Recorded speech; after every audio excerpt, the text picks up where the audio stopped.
In the best of the rest of the news, Secretary of State John Kerry announced on Sunday that a provisional agreement has been reached on a Syrian ceasefire, and that ceasefire could begin in the next few days. Kerry had met with Russian Foreign Minister Sergei Lavrov to discuss the terms, and he said that the two must now reach out to the opposing forces in the conflict. Syrian President Bashar al-Assad also published remarks on Sunday saying that his government is ready to take part in a truce so long as militants don't use that truce to reinforce their positions. But none of that is going to stop the Republican candidates for calling on us to put boots on the ground and to carpet bomb ISIL so that we can cut their heads off and take their oil, as one ad from the Donald Trump campaign boasted.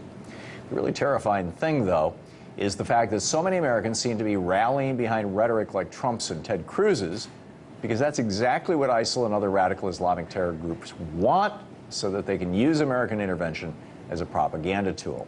And it wouldn't be the first time that American interventions in the Middle East have created more terrorists and anti-American sentiment. For more on this, we go to Robert F. Kennedy Jr., Chief Prosecuting Attorney for the Hudson River Keeper, President of the Waterkeeper Alliance. His newest book is called Thimerosal, Let the Science Speak. Bobby, welcome back. Thanks, Tom. Thanks for having me. It's great to have you with us. You have a new article in Politico called Why the Arabs Don't Want Us in Syria. Can you give us the Cliff Notes version on why they don't want us in Syria? The Cliff Notes is that we have a long history in Syria that is well known on the Arab street, but virtually unknown to the American people. Syria was a French colony, Tom, and during World War II, the people of Syria allied with the United States and fought against the Vichy government of France and overthrew it at the end of the war with our help, and then installed a democratic government. And then in 1949, we actually went in and overthrew that government because the president, al-Kuwaiti, refused to authorize a pipeline that U.S. interests were supporting. And then in 1956, we did the same thing again. They restored democracy. Again, we overthrew a democratically elected government. Those violent interventions by the CIA pushed Syria into the Soviet camp, and the history of Bashar Assad's close relationship with Russia really is rooted in those coups. People in Syria know that, but we don't know it here in the United States, so we go on blundering in the Mideast without understanding the terrain and the landscapes that we're treading on. This particular dispute, that the current Syrian civil war, is really an oil war. It's a war over a natural gas pipeline that was proposed in 2001 by Qatar, which has the largest natural gas deposits in the world, but can't get them to market. They wanted to build that pipeline from Qatar through Jordan, through Saudi Arabia, and through Syria to Turkey. And if they had done that, it would have destroyed the Russian economy, because the Russian now supplies 80% of its gas goes to Europe. And if that market is interfered with, this is an existential threat for Putin and for Russia. So Bashar Assad in 2009 said, we're not going to build the pipeline in respect to our allies, the Russians.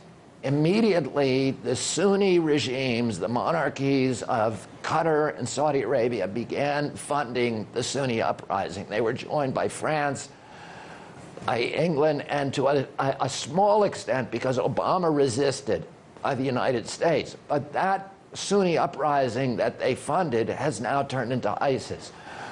So those nations they took Al-Qaeda Iraq, which was the Sunni revolution in Iraq, sent it to Syria, funded it, armed it, and put it at war with Bashar Assad, who comes from a Shia sect called the Alawites. And people need to understand that those million refugees that are leaving Syria because this is a pipeline war. It's a war between two separate pipelines, and it has nothing to do with democracy. It has nothing to do with reforming the government. And, you know, if you look at Bashar Assad's record, he's kind of mild compared to other leaders in the Mideast. I mean, he doesn't behead people like they do in Saudi Arabia every Wednesday. There was a tremendous diversity. 80% of his army was Sunni. There was a good mix of Sunni and Shiite and Alawite all over that country. And it was not really a good target for us to be, you know, all of the people in that region have dirty hands. This war had nothing to do with overthrowing a tyrant. It had everything to do with the pipeline. So let me understand this. There were two competing pipeline proposals, both of which had to go through Syria in order to get to Turkey, in order to get to Europe, so that the natural gas could be delivered to Europe. One of those pipelines began in Iran, which is a Russian ally, went through Syria, which is a Russian ally, and then went into Turkey and Europe. So Russia gets... But the Iran pipeline was a kind of a dead issue until around 2009 because of the European sanctions against Iran. So Iran couldn't really sell the gas in Europe. But in 2009, that all of a sudden became feasible because people could see the writing on the wall that a moderate government had been elected, and people could see that we were going to kind of deal with Iran. So there's two separate pipelines. One is a Russian sanctioned pipeline that goes from its ally Iran through its ally Syria into Turkey. The other is a pipeline that the Russians consider an existential threat, but the Turks loved it because they would get the transit fees and they would basically be able to control all of the gas coming into Europe, and the gas price in Europe would drop precipitously. Right now, the gas in Europe comes through the Ukraine and it comes through Turkey, but it's Russian gas. And the Turks, historically, have not really liked that kind of domination by the Russians.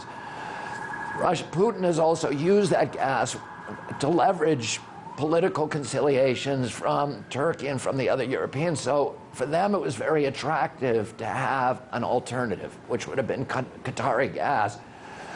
The Qataris, and for the Qataris, it would put them in charge of essentially of the whole European economy. They would it would give them energy domination of all of Europe and a lot of the world if they could do that. So there was a huge stake for Turkey, for Saudi Arabia, for Qatar, and for the European nations, for France and England. And all of those nations got together and they funded this Sunni uprising. They took these Sunnis who had risen up who we basically drove out of their jobs in Iraq and formed the uprising there, and they targeted them onto Syria.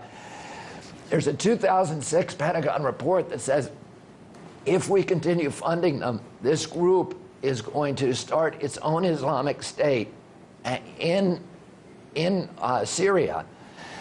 They'll start their own caliphate, and it will be a radical Islamic State. So the Pentagon knew what was going to happen. Everybody could see the future. Is that why Obama was backing away from this and just letting the French and the British do it? I mean, Obama really did, Obama did a good job of resisting tremendous pressure from Congress and from the European allies and from our allies in the Mideast, from the Saudis and from the Qataris, who have been, Qatar are the biggest American ally in the Mideast. We have bases all over Qatar. We have the biggest base, and a central command in the Mideast is in Qatar. They're very, very closely allied with the United States, and they wanted our help, and they got some of it. We trained a lot of these insurgents, these Sunni insurgents, at our bases in Qatar before sending them into Syria. So we trained ISIS, basically? We funded it? We trained it? We funded, we gave weapons to these groups that have turned into ISIS. And this is one of the reasons that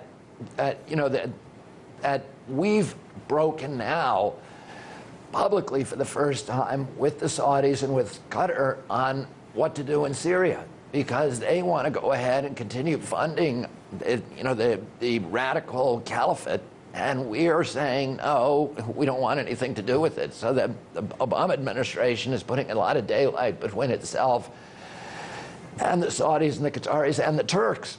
And if you look at why did the Turks shoot down a Russian jet, the Turks saw that we might make, because at this point, Obama's principal concern is stability in Syria and stability in the Mideast. It's no longer the pipeline. Right. The Turks were worried that we would sign a deal with Russia that would leave Bashar Assad in power. And one of the ways for them to foil that deal is to basically declare war on Russia by shooting down one of its jets. So we've got Erdogan. We just have 30 seconds, Bobby. So the president of Turkey is trying to be the tail that wags American foreign policy? Well, the Turks are the centerpiece of the region. They're the country that connects Asia to Europe. They want to be the transit zone for all of this energy that's coming out of the Mideast and going to Europe. And they would get very, very rich transit fees from that arrangement, from that enterprise. The Iranian pipeline would not go through Turkey. It would go through Lebanon to the ports of Lebanon and maybe under the Mediterranean to Europe. So they would bypass Turkey altogether. So that Qatari pipeline is absolutely critical for Qatar, for Saudi Arabia, for Turkey, and a lot of other people have an interest in it. But we see 1 million people leaving. That didn't happen in Iraq. In Iraq, the people, there was terrible disruption, and there was mayhem and torture and killing and murders, but the people stayed and fought. You didn't get this huge refugee outflow. People wonder why we're getting the refugees, because the people in Syria know that this is not a struggle over democracy or control. It's a struggle between two superpowers, and that over their sovereign nation, and that they're going to have nothing to do with picking what kind of government they have. Somebody else is going to pick them for them, and that it's not worth dying for a pipeline war. So they're leaving. All these military-age men are leaving. Wow. Because nobody wants to die for a pipeline war. Robert F. Kennedy Jr., thank you so much for the brilliant reporting and for coming on our program tonight.